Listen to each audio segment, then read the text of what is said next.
Nagpaabot ng tulong pinansyal ang Philippine Sports Commission kasamang iba pang institusyon sa mga pamilya ng dalawang Ateneo students na sina Rene Baterbonia at Divine Adili na nasawi sa trahedya sa probinsya ng Aurora. May ulat si Bernadette Tinoy. Sa pagkundi ng inaugural meeting ng Sports Stakeholders Panel, kasunod ng trahedya na ikinasawi ng dalawang Ateneo student na sina Rene Clert Baterbonia at Divine Adili. Tiniyak ng Philippine Sports Commission at iba pang ahensya ang mahigpit na regulasyon at safety standards sa mga sports agencies at associations. Kabilang sa mga hakbang ng PSC ang masusing medical checks, proper training, at mahigpit na monitoring sa mga sports event. What is important po is now we are given the opportunity to review saan ba yung mga loopholes sa bawat patakaran ng bawat ahensya. Ang importante po kasi, bakit kami nag-meeting today, is we want to tell the family, we want to tell the mother of Rene, and we want to tell the people of Agusan that hindi lang po kami nakikiramay, may gawin po tayong aksyon.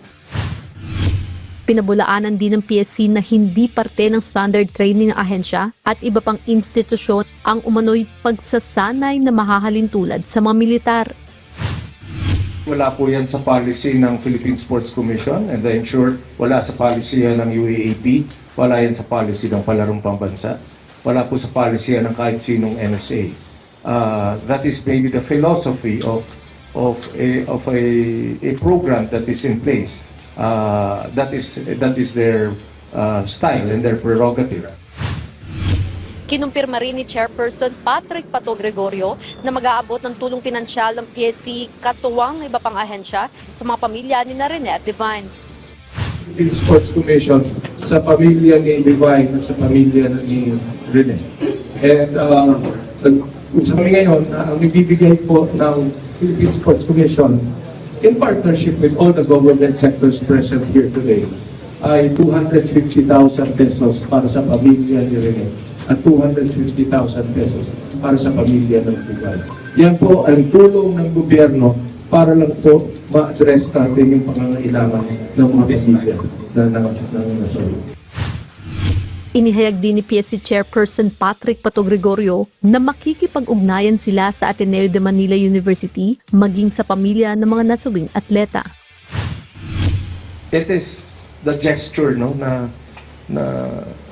government, did you react right away?